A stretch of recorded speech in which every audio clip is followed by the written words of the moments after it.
Hello student, आज मैं आपको बता रही हूँ जो नेशनल इनकम का अपना जो लास्ट लेक्चर है उस लास्ट लेक्चर में मैं आपको एक्सप्लेन करना चाह रही हूँ नॉमिनल जीडीपी और real GDP.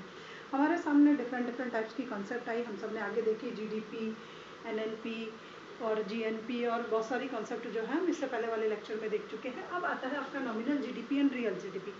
Then nominal GDP is based on current year price and real GDP is based on base year price. Base year के प्राइस की जो इंडेक्स की कैलकुलेशन होती है वो एक सम ऑफ एवरेज होती है। कुछ पर्टिकुलर टाइम पीरियड की जब एवरेज होती है हम वो प्रिपेयर कर लेते हैं और उस एवरेज के बाद जो है एक बेस ईयर प्राइस निकल करके आता है, तो उसके बिहाफ पे कैलकुलेशन की जाती है। Then what is the meaning of nominal GDP? Then nominal GDP refers to the current year price. It refers to GDP at current year price कि जब जीडीपी की कैलकुलेशन करंट ईयर के price के behalf पे की जाती हो तो हम उसको जो है वो नॉमिनल जीडीपी मानते हैं। Then nominal GDP means it is the market value of final goods and services which are produced within the domestic treasury of a country during an accounting year या at in an accounting year and it is estimated on using current year price। अब इसकी मेरी language में एक definition सुनिए कि nominal GDP means GDP की calculations का वो बेस होता है कि जहाँ पर ये एक मार्केट वैल्यू है। सबसे पहले तो ये क्या है? Nominal GDP is a market value of the sum of goods and services which are produce in domestic territory of a country in an accounting year and estimated on the current year price की जो भी हमारे पूरे particular time period में जो भी goods और services final goods और सर्विसेज जो प्रोड्यूस होते हैं उन फाइनल गुड्स एंड सर्विसेज की एक मार्केट वैल्यू है। जो भी आपका एक अकाउंटिंग ईयर है, सपोज कीजिए कि 1991 है, तो 1991 में आपके यहाँ जो टोटल गुड्स और सर्विसेज प्रोड्यूस हो जाती है उन गुड्स एंड सर्विसेज को मार्केट वैल्यू पर आप कैलकुलेट करते हो। तो मार्केट वैल्यू जो आप लोगे वो करंट ईयर की लोगे, जिस ईयर आप कैलकुलेशन कर रहे हो एटलीस्ट उसी ईयर की मार्केट वैल्यू लेकर के आपने इसको कैलकुलेट किया। तो अब यहाँ पर हमने क्या लिया? हमारा जो बेस था वो क्या था? करंट ईयर प्राइस था। तो यहाँ पर जो है नॉमिनल जीडीपी को कैलकुलेट करने का एक फॉर्मूला दिया गया Q into P. It means जो टोटल क्वांटिटी होती है गुड्स एंड सर्विसेज की जो भी उस अकाउंटिंग ईयर में प्रोड्यूस हुई, फाइनल गुड्स एंड सर्विसेज जो भी उस पर्टिकुलर टाइम पीरियड में प्रोड्यूस हुआ उसको जब हम मल्टीप्लाई कर देंगे प्राइस लेवल का, इट मीन्स उस ईयर का प्राइस। ये जैसे सपोज कीजिए 2020 की कर रहे हैं तो 2020 का प्राइस, और अगर 2021 में कर रहे हैं तो हम 2021 का प्राइस लेंगे। तो यहाँ पर नॉमिनल जीडीपी को कैलकुलेट करने का जो फॉर्मूला दिया गया है वो है Q into P. Q means जो होता है आपकी total sum of goods and services जो भी पर्टिकुलर उस टाइम पीरियड में प्रोड्यूस हुई है, मल्टीप्लाई बाय प्राइस जो भी उस पर्टिकुलर ईयर का जो भी करंट प्राइस था एटलीस्ट हम उसको यहाँ पर इससे मल्टीप्लाई कर देंगे। पहली बात क्लियर होगी कि नॉमिनल जीडीपी का और आपके रियल जीडीपी का फॉर्मूला तो सेम ही है, लेकिन डिफरेंस किस में आ रहा है? प्राइस में आ रहा है कि यहाँ पर जो प्राइस लिया जाएगा वो आपका जो प्राइस होगा वो करंट ईयर का प्राइस होगा। अब यहाँ पर देखिए जीडीपी कैन इंक्रीज, आपकी जीडीपी इंक्रीज हो सकती है इफ क्वांटिटी विल इंक्रीज और इफ प्राइस विल इंक्रीज। दोनों में से किसी में भी इंक्रीमेंट हुआ हो, चाहे आपका क्यू इंक्रीज हुआ हो और या आपका प्राइस इंक्रीज हुआ हो, कुछ भी इंक्रीज हुआ हो, आपकी जो है नॉमिनल जीडीपी जो है वो इंक्रीज होगी ही होगी। पहली बात तो आपकी ये क्लियर होगी कि ये इंक्रीज हुआ हो या ये इंक्रीज हुआ हो, ये जीडीपी आपकी कैलकुलेट होगी। सपोज कीजिए कि जैसे इस ईयर जो टोटल गुड्स एंड जो क्वांटिटी वो 100 हुई और पी आपका 10 था, तो ये क्या हो गई? 1000 आपकी नॉमिनल जीडीपी होगी। अब मैं आपको इंक्रीज करके बता देती हूँ कि ये ऐसा हो गया लेकिन ये रहा तो आपका चेंज हुआ। सपोज कीजिए ये कांस्टेंट रहा लेकिन ये इंक्रीज हुआ तो ये आपकी इंक्रीज होगी। इट मीन्स इंक्रीमेंट तो होगा, चाहे इसमें इंक्रीमेंट हो चाहे इसमें इंक्रीमेंट हो, नॉमिनल जीडीपी इंक्रीज होगी और डिक्रीज भी हो सकता है। अगर ये डिक्रीज हो गई या ये डिक्रीज हो गया तो दोनों ही कंडीशन में दोनों फैक्टर पावरफुल होते हैं। आपकी क्वांटिटी भी नॉमिनल जीडीपी को अफेक्टेड करती है और आपका प्राइस लेवल जो होगा एटलीस्ट वो भी नॉमिनल जीडीपी को अफेक्टेड करेगा। इनका बढ़ना आपका इसमें इंक्रीज शो करता है और इन दोनों का डिक्रीज होना इसमें डिक्रीज को शो करता है। अब ये देखिए कि GDP can increase if increase in quantity और इंक्रीज इन प्राइस, दोनों में से कोई भी बढ़े आपकी नॉमिनल जीडीपी इंक्रीज हो जाएगी। अब सपोज कीजिए increase in if quantity increase, P constant, यहाँ मैंने क्या दिया आपकी क्वांटिटी इंक्रीज और पी कांस्टेंट, तो आपकी क्या हो गई नॉमिनल जीडीपी इंक्रीज हो गई। तो वापस समझिए, if quantity increase and P constant, first condition जो थी आपकी ये वाली, इसमें आपके क्वांटिटी इंक्रीज हुई है बट प्राइस कांस्टेंट है। और इंक्रीज इन आउटपुट, बट हमारा आउटपुट का क्या हुआ इंक्रीज हुआ है। आउटपुट कितना इंक्रीज हुआ है 10 से इंक्रीज हुआ आउटपुट में, क्योंकि Q0 में से Q1 को लेस करोगे तो ये चेंज इन आपका आउटपुट निकल करके आ जाएगा। तो change in output if P constant then increase in the life quality, यहाँ पर आपकी कंट्री में आपकी लाइफ क्वालिटी जो है ह्यूमन बींग्स की वो इम्प्रूव होगी, अवेलेबिलिटी ऑफ गुड्स इंक्रीज होगी, वेलफेयर कंट्री में क्या होगा इंक्रीज होगा। इट में भी ऐसा माना जा सकता है कि अगर ये इंक्रीज होता है तो क्या होगा आपका आउटपुट इंक्रीज हुआ। अब वो कह रहा है कि सेकंड थिंग मानिए कि quantity constant and price increase, if increase in price and Q constant, जो भी मैंने आपको ले लिया इंक्रीज इन प्राइस एंड आपका क्यू कांस्टेंट है, then increase in price level, तो यहाँ पर क्या शो कर रहा है आपका प्राइस लेवल इंक्रीज हो रहा है।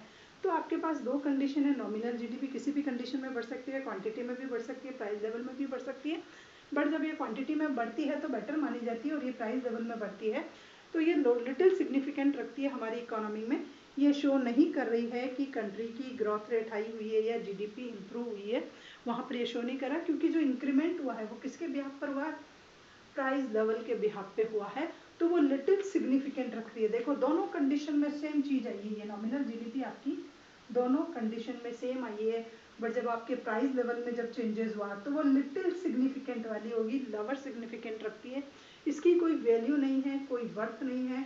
और यहाँ पर ये जब इंक्रीज हुआ तो ये क्या शो कर रहा है, it does not causes any increase in the flow of goods and services, यहाँ पर किसी भी स्टाइल का गुड्स और सर्विसेज का फ्लो कंट्री में नहीं हो रहा है, क्योंकि क्वांटिटी 100 की 100 ही आपकी रह रही है, तो किसी भी स्टाइल से गुड्स और सर्विसेज का फ्लो नहीं हो रहा है।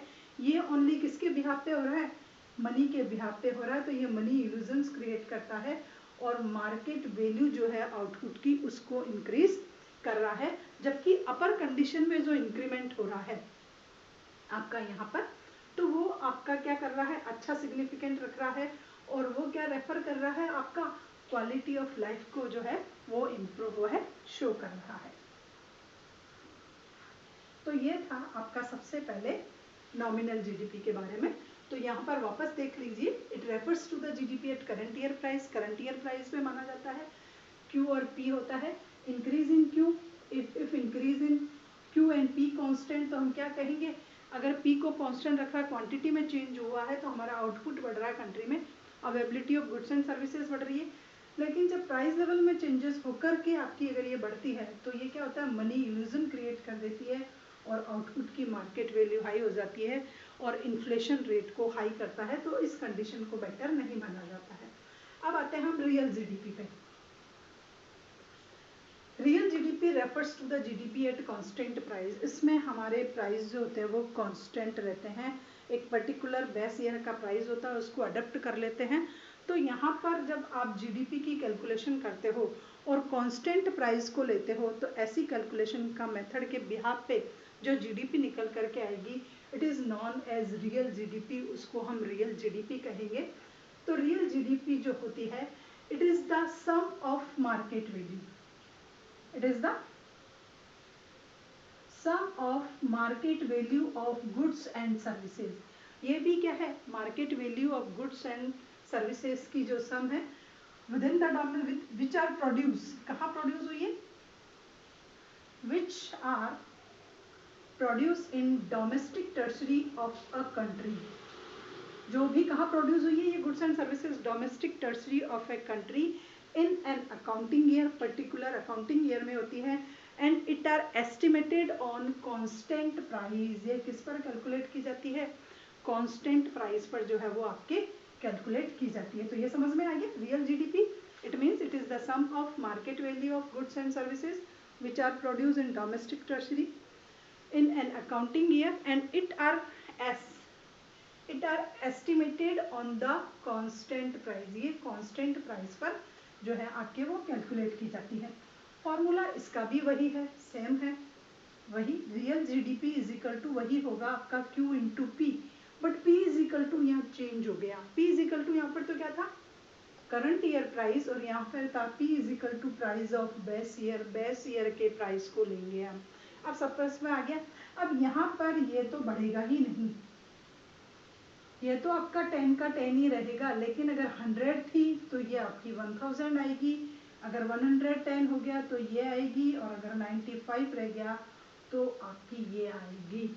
तो यहाँ पर जीडीपी को अफेक्टेड करने में जो मेन पावरफुल फैक्टर होगा वो आपकी क्वांटिटी होगी। क्वांटिटी में इंक्रीज आपकी कंट्री में जो है एक बेटर कंडीशंस को शो करता है, और यहाँ पर इसका हायर सिग्निफिकेंट होता है, और ये जो है आपका क्या कर रहा है, आपकी उसको कर रहा है। तो यहाँ पर जो इम्पैक्ट पड़ेगा वो नेगेटिव इम्पैक्ट आपकी इकोनॉमी पर इस कंडीशन का पड़ रहा है, क्योंकि यहाँ पर availability of goods and services कम हो गई है, लाइफ ऑफ हमारी क्वालिटी है वो थोड़ी लोअर हो गई है, और अगर ये कंडीशन होती है तो हमारी क्वालिटी ऑफ लाइफ इंक्रीज होगी। अब देखिए, अगर क्यू आपका इंक्रीज हुआ, यानी कि यहाँ क्वांटिटी इंक्रीज हुई, इट मीन्स अवेलेबिलिटी ऑफ क्या बढ़ गया, आपका आउटपुट जो है वो इंक्रीज हो गया है। आउटपुट इंक्रीज हो गया, इट मीन्स ह्यूमन बींग्स की लाइफ कैसे होगी, इम्प्रूव हो गई, हमारी लाइफ स्टाइल इम्प्रूव हो गई, हमें अच्छी क्वांटिटी जो है बेटर क्वांटिटी मिल रही है, अच्छी मिल रही है, अवेलेबिलिटी है, कहीं आपको ऐसा नहीं लग रहा है कि सप्लाई में कमी है। तो flow of goods and services यहाँ पर हाई हो रहा है, अपर लेवल का हो रहा है, लोगों को कंजम्पशन के लिए जो है वो जो है क्वांटिटी अवेलेबल हो रही है, तो हमारी लाइफ जो है वो यहाँ इम्प्रूव हो रही है।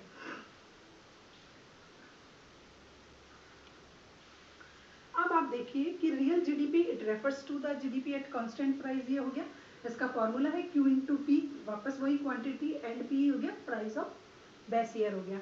अब कह रहा है कि in this GDP only increase when Q is increase, यहाँ पर आपकी जीडीपी तभी बढ़ेगी जब आपकी क्वांटिटी में इंप्रूवमेंट होगा, क्वांटिटी इंक्रीज होगी। अगर आपकी क्वांटिटी इंक्रीज नहीं होती है तो आपकी जीडीपी इंक्रीज नहीं होगी। अब सपोज कीजिए कि quantity is increase, so increase in flow of goods and services. अगर क्वांटिटी इंक्रीज हो गई, it means flow of goods and services आपका क्या हो रहा है, इंक्रीज हो रहा है, then quality of life improve, आपकी लाइफ स्टाइल जो है वो आपकी क्या हो रही है, अब इम्प्रूव हो रही है। तो ये चीज आपके समझ में आ गई, ये क्या था और ये क्या था। तो this index of real GDP always reflect a change in the level of output, the index of real GDP. तो रियल जीडीपी का जो इंडेक्स होगा वो आपको हमेशा ये शो करेगा कि ये change in the level of output की रियल में आउटपुट में किस स्टाइल का चेंजेस हो गया। जैसे मैंने आपको वहाँ बताया कि वहाँ आपके 1000 था और नेक्स्ट में ये हो गया, देन चेंज इन आउटपुट क्या आया आपका, रियल जो चेंज आउटपुट में हुआ वो आपका आ गया 100 का लेकर के आ गया। अब आता है what is the difference between real, आपकी इस रियल जीडीपी में और आपकी इस नॉमिनल जीडीपी में एटलीस्ट डिफरेंस क्या है। तो यहाँ पर मैं आपके लिख रही हूँ नॉमिनल जीडीपी, और यहाँ है आपकी रियल जीडीपी। ये हो गया आपका इन दोनों का डिफरेंस। तो सबसे पहले जब डिफरेंस को हम कैलकुलेट करते हैं,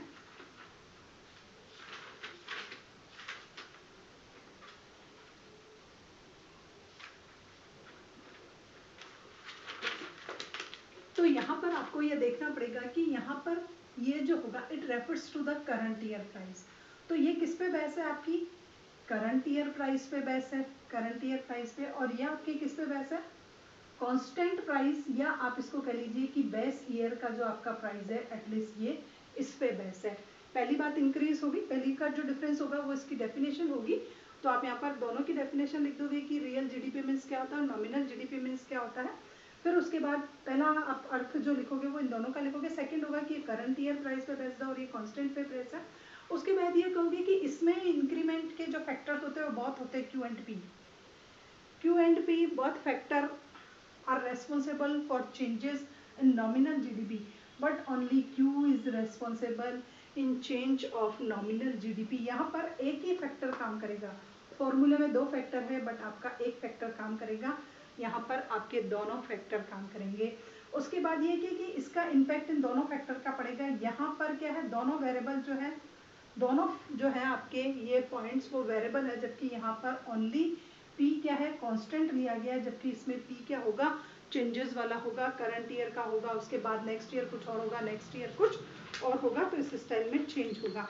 तो इस जो होता है इसकी जो इंपॉर्टेंस होती है वो लेस सिग्निफिकेंट लिए हुए रहती है, इसकी जो होगी वो लेस सिग्निफिकेंट होगी इकोनॉमी के लिए, जबकि इसका सिग्निफिकेंट क्या होगा, इकोनॉमिक में हायर होगा।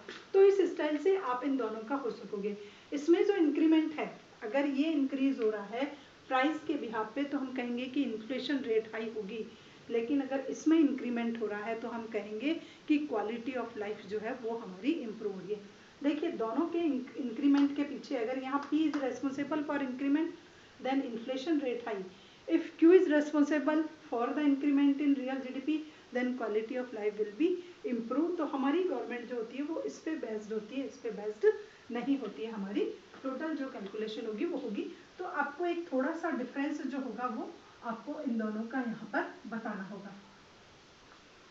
अब आता है हमारा इसका कन्वर्जन, कि रियल में हमें कन्वर्जन करना है nominal GDP into real GDP की। आपकी जो नॉमिनल जीडीपी है, nominal GDP means current year की जो है आपकी जीडीपी, उसको हमें इसमें कन्वर्ट करना है। किसको किसमें करना है, वापस देख लीजिए। नॉमिनल जो आपकी जीडीपी है एटलीस्ट आपको उसमें कन्वर्ट करना है। किसमें कन्वर्ट करना है आपको, रियल जीडीपी में। तो आप क्या करोगे, ये फॉर्मूला आपको ध्यान में रखना पड़ेगा कि ये जीडीपी आपको दी हुई है, आपको इसमें कन्वर्ट करना है। तो सबसे पहले उसका फॉर्मूला क्या होगा, real GDP is equal to GDP at current year price. GDP at current year price means वही हो गया आपका nominal GDP upon price index of current year, it means इसी का प्राइस, एंड 100 का होता है price index of base year, price index of base year. देखिए वापस देखिए, हम इसको कन्वर्ट कर रहे हैं इसमें, नॉमिनल है आपकी, नॉमिनल मीन्स कौन सी है, करंट में, इसको किस में चेंज कर रहे हैं हम, बेस और कांस्टेंट में चेंज करना है आपको। तो उसको चेंज करने का फॉर्मूला क्या है, GDP at current year price और डिवाइडेड बाय, इसको हम डिवाइड कर देंगे किससे, price index of current year और into price index of base year. तो प्राइस ईयर ऑफ इंडेक्स जो बेस ईयर का होता है एटलीस्ट वो 100 ही माना जाता है। ऑलमोस्ट जो बेस ईयर का प्राइस होता है 100 एस्टिमेट किया जाता है और उसके बिहार पर आपको निकालना है। अब यहाँ पर एक छोटा सा क्वेश्चन दिया गया है कि 2011 में ये 100 था आपका जीडीपी, उसके बाद 2018 में 200 हो गया, 2018 में क्या हो गया, 100 हो गया eight current year price, and price index में चेंज हो गया 100 से 400। आपका प्राइस इंडेक्स कहाँ पहुँच गया, 100 से 400 पर आपका पहुँच गया। तो आपका जो जीडीपी है at current price is convert into real GDP. आपको इसको किस में कन्वर्ट करना है, रियल जीडीपी में कन्वर्ट करना है। तो देखिए 2018 की निकालनी है आपको, तो 2018 की मुझे क्या निकालनी है, रियल जीडीपी निकालनी है। रियल जीडीपी सबसे पहले क्या है मेरा, GDP S current year price वो 200 है, उसके बाद प्राइस इंडेक्स तो 100 से 400 हो गया, इट मीन्स रिसेंट का यही है, करंट ईयर का हो गया, प्राइस इंडेक्स हमेशा यही होता है। तो ये हो गया आपका 50, इट मीन्स ये शो कर रहा है कि रियल जीडीपी जो है वो अभी हमारी क्या है 50 है, ये इस बात को शो कर रहा है। तो यहाँ पर मैंने रियल जीडीपी को निकाल करके आपको बता दिया। तो पहला कन्वर्जन हो गया नॉमिनल से रियल पर। अब हम रिवर्स में चलेंगे, अब आता है conversion of real GDP. Real GDP को कन्वर्ट करना है, क्या करना है, कन्वर्ट करना है इनटू नॉमिनल जीडीपी में। इट मीन्स जो आपकी बेस ईयर की है उसको आपको किस में लाना है, करंट ईयर में लाना है। अब यहाँ पर यह हो गया कि जो बेस ईयर की थी उसको किस में लाना है, आपको करंट ईयर पर आपको लेकर के आना है। तो उसका फॉर्मूला भी यहाँ पर दिया गया है। इसको लाने के लिए हम nominal GDP is equal to real GDP into price index upon 100।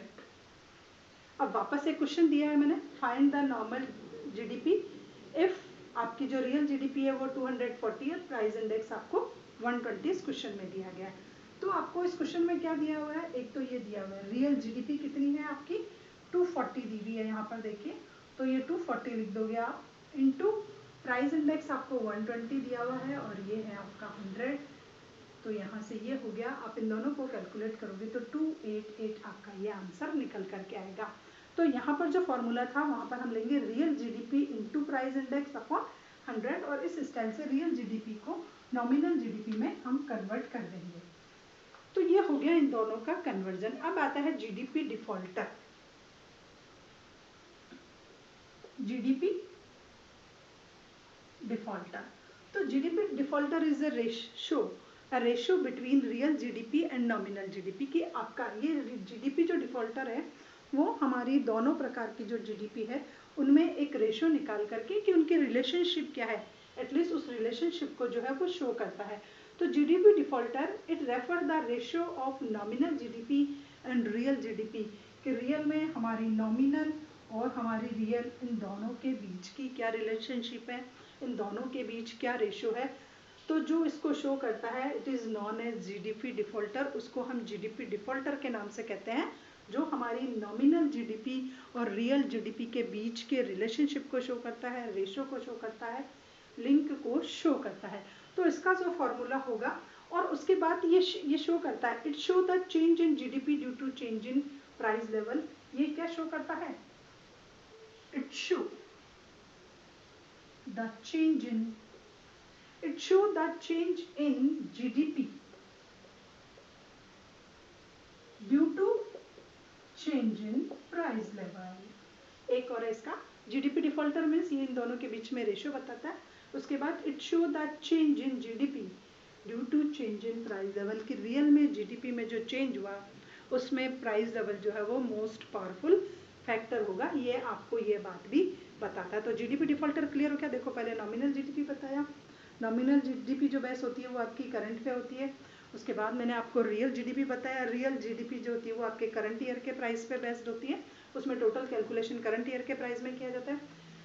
Nominal GDP को जो है क्यू और पी दोनों अफेक्टेड करता है, दोनों वेरिएबल काम करते हैं। क्यू भी चेंज हुआ तो भी इंक्रीज होगी, पी भी चेंज हुआ तो भी इंक्रीज होगी। पर जो होता है पी का जो चेंजेस होने के बाद अगर चेंजेस आता है तो वो प्राइस इल्यूजन, मनी इल्यूजन कहलाता है, इन्फ्लेशन को क्रिएट करता है। और क्यू में चेंजेस के ब्याह पे किया गया तो उसको बेटर माना जाता है। बट आपकी जो रियल जीडीपी होगी वो तभी चेंज होगी जब आपकी क्वांटिटी चेंज होगी, because it is based on the constant price, वो कांस्टेंट प्राइस पे बेस्ड होती है। इसलिए नॉमिनल रियल जीडीपी में तभी चेंजेस होगा तो आपकी क्वालिटी ऑफ लाइफ इंप्रूव होगी, बेटर सिग्निफिकेंट होगा, कैलकुलेशन में उसका काम में लिया जाता है। तो दोनों हो गया, दोनों के बीच का डिफरेंस शो हो गया। उसके बाद मैं आपको बता रही हूँ जीडीपी डिफॉल्टर। तो जीडीपी डिफॉल्टर है वो आपकी नॉमिनल जीडीपी और आपकी रियल जीडीपी दोनों के बीच का जो रिलेशनशिप है, रेशियो है, एटलीस्ट उसको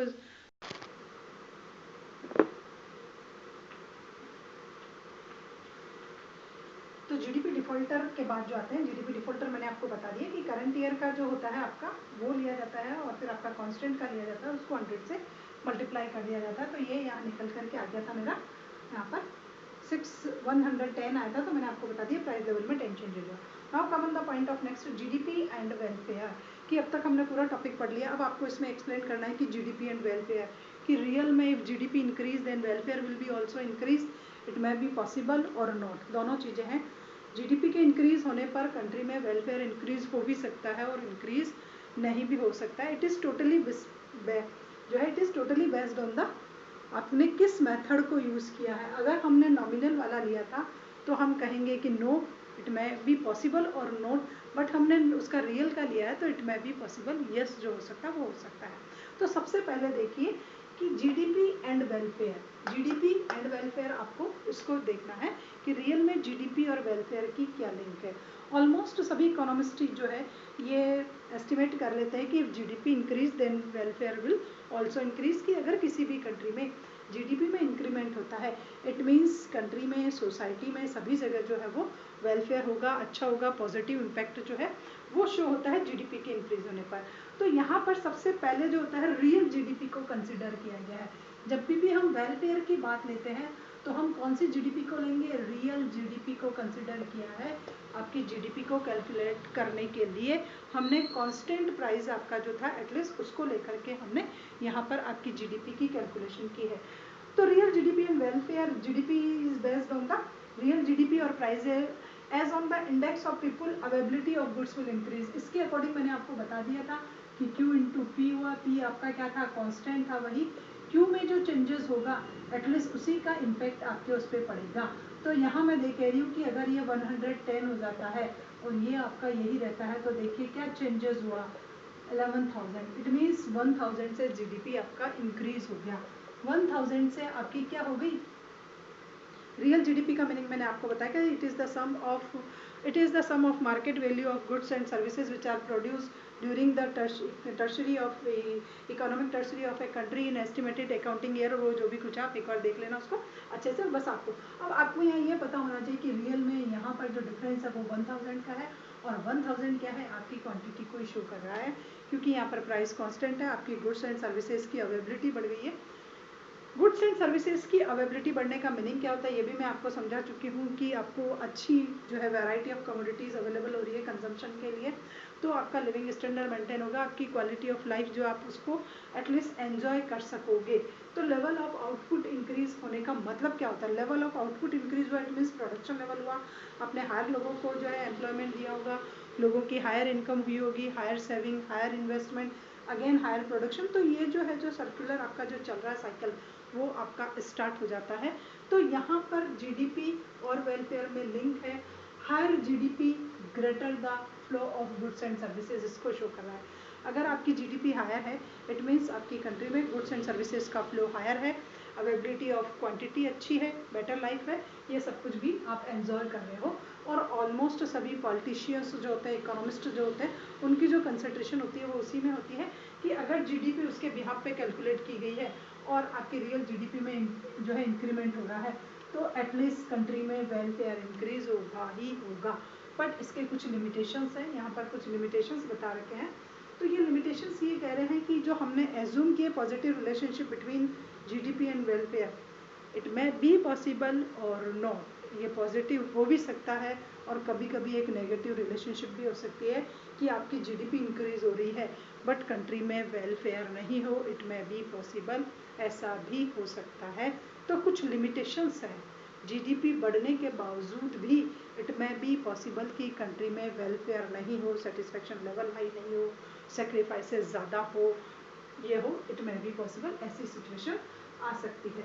तो उसमें सबसे पहले ये बताया गया कि डिस्ट्रीब्यूशन ऑफ इनकम, कि रियल में जो हमारा, अब मैंने आपको यहाँ बताया कि 1,000 से जीडीपी जो है आपकी रियल जीडीपी इम्प्रूव हो गई है, बट अब इसमें कह रहा है कि डिस्ट्रीब्यूशन ऑफ इनकम, अब इसका क्या है, मुझे डिस्ट्रीब्यूट करना है इनकम को, सबको देना, जो भी फैक्टर मैंने यूज़ लिए हैं या मेरी सोसाइटी में जो भी पॉपुलेशन है उसको लिया है। तो मेरा डिस्ट्रीब्यूशन सिस्टम ही रॉन्ग है। अगर ये पुअर है और ये रिचर सेक्शन है, अगर मैं इनको 900 डिस्ट्रीब्यूट कर दूं और बाकी के 100 को मैं इस स्टाइल से डिस्ट्रीब्यूट करूं, तो क्या होगा, अनइक्वल डिस्ट्रीब्यूशन ऑफ वेल्थ या जीडीपी का जो है वो अनइक्वल डिस्ट्रीब्यूशन है। यहाँ पर हमारी कंट्री में इक्वल डिस्ट्रीब्यूशन नहीं है, सबको बराबर नहीं मिला है। 4 कैटेगरी है कंट्री में और 4 कैटेगरी में 90% पार्ट तो एक ही जो है रिचर सेक्शन उसने सेंट्रलाइज कर लिया है, बाकी का एक अनइक्वल डिस्ट्रीब्यूशन है कंट्री में, तो इकोनॉमिक वेलफेयर इंक्रीज नहीं होगा। तो ये इसकी फर्स्ट जो है वो लिमिटेशन है, अनइक्वल डिस्ट्रीब्यूशन ऑफ इनकम, कि इनकम का डिस्ट्रीब्यूशन इक्वल नहीं है सोसाइटी में, अनइक्वल है। वेल्थ का जो है वो सेंट्रलाइजेशन हो रहा है कुछ कम हाथों में, जैसे मैंने पहले वाले लेक्चर में मैंने बताया था कि 30% जो पॉपुलेशन है उसमें 70% रिसोर्सेज का सेंट्रलाइजेशन है, तो ये अनइक्वल है और इससे कंट्री में वेलफेयर नहीं होगा। बल्कि यहाँ क्या हो रहा है, अनइक्वल डिस्ट्रीब्यूशन है, वाहिल पर कैपिटा इनकम इंक्रीज, जबकि पर कैपिटा इनकम तो क्या हो रही है आपकी, इंक्रीज शो कर रही है, अच्छा बता रही है, लेकिन उसके बावजूद भी एक अनइक्वल डिस्ट्रीब्यूशन है। तो पहली लिमिटेशन इसकी ये है। सेकेंड लिमिटेशन जो इसकी है वो है इसकी कंपोजिशन, कि रियल में हमारी इसकी कंपोजिशन क्या है, जो भी जीडीपी है एटलीस्ट इसकी कंपोजिशन क्या है, कि हम उसको कैसे कैसे खर्च कर रहे हैं। तो सबसे पहले जीडीपी में सबसे ज़्यादा क्या है, डिफेंस गुड्स है, कैपिटल गुड्स को आप प्रोड्यूस कर रहे हो, कंज्यूमरेबल गुड्स है ही नहीं आपके पास। आपकी कंडीशन जो कंपोजिशन है वो ये शो कर रही है कि जो है 70% पार्ट आप क्या कर रहे हो, कैपिटल गुड्स को आप प्रोड्यूस कर रहे हो। कैपिटल में भी आप किसको दे रहे हो, डिफेंस को ज़्यादा इंपॉर्टेंस दे रहे हो, और 30% जो जीडीपी का पार्ट है वो आपका क्या है, कंज्यूमरेबल गुड्स है। तो अगर इस स्टाइल का है तो हम क्या कहेंगे, ये कंपोजिशन रॉन्ग है और इससे भी कंट्री में वेलफेयर नहीं होगा, क्योंकि एनी टाइम आप गन और एक्सप्लोटिव जो भी है आपके मटेरियल वो आप यूज़ नहीं करोगे, आपको वो नहीं चाहिए, आपको खाने के लिए ब्रेड चाहिए, रोटी चाहिए, वो चाहिए। तो अगर हमारी कंट्री में 70% प्रोडक्शन कैपिटल गुड्स का है और 30% कंज्यूमेबल गुड्स का है, तो हम कहेंगे it is not according to our conditions, ये हमारी कंट्री की कंडीशंस के लिए अकॉर्डिंग नहीं है, क्योंकि सेकंड हाईएस्ट पॉपुलेटेड कंट्री है, डिमांड जो है वो ज़्यादा रहती है हमारे यहाँ उसकी। उसके बाद सेकंड आता है नॉन मॉनेटरी एक्सचेंज, कि हमारी कंट्री में क्या है कि रूरल एरिया जो है वो बहुत ज़्यादा है, रिच अमाउंट में है, और वहाँ पर क्या होता है नॉन मॉनेटरी ट्रांजेक्शन्स होते हैं। अभी भी बार्टर सिस्टम अवेलेबल है वहाँ पर, अभी भी जो है फार्मर काम करता है फील्ड में, तो एटलीस्ट उसको क्या दे दिया जाता है, खाने के लिए सामान दे दिया जाता है और उससे सारा वर्क कराया जाता है, और भी एक्सचेंज होता है कमोडिटीज़ का, वो करते जाते हैं अपनी जो भी वहाँ पर सिस्टम चल रहा होता है।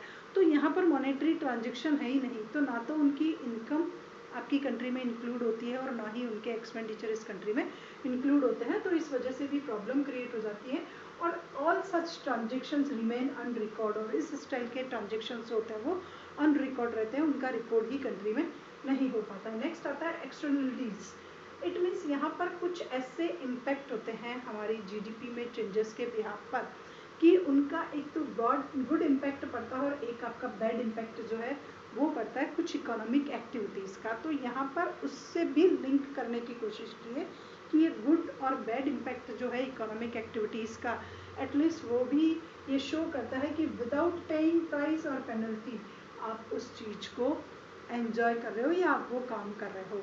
ये थोड़ा सा टिपिकल पॉइंट है। यहाँ पर आपको ये बताया गया है कि such kind of economic activities create good impact and bad impact, की कुछ ऐसी इकोनॉमिक एक्टिविटीज़ होती है जो एक अच्छा इम्पैक्ट भी देती है और बैड इम्पैक्ट भी देती है।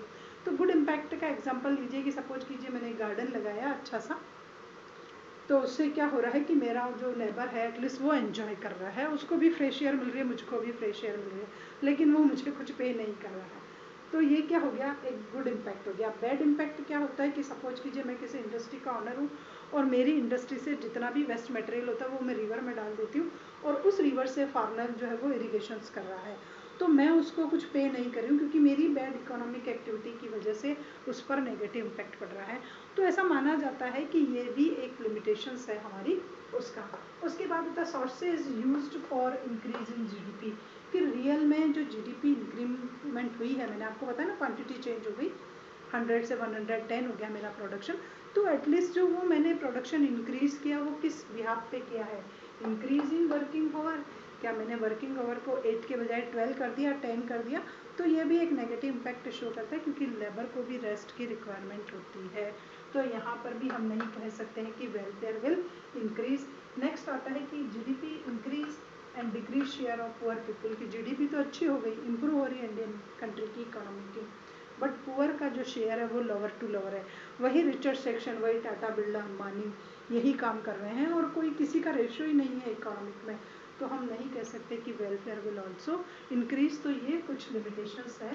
तो ये आपका पूरा नेशनल इनकम का जो मेरे हिसाब से थर्ड टॉपिक है आपकी 12th सीबीएसई का, वो आज मैंने इस लेसन में कंप्लीट कर दिया है। नेक्स्ट वापस जो है नेशनल इनकम से ही रिलेटेड है, तो उस वाले टॉपिक को मैं नेक्स्ट लेसन में आपके नेक्स्ट लेक्चर में स्टार्ट करूँगी।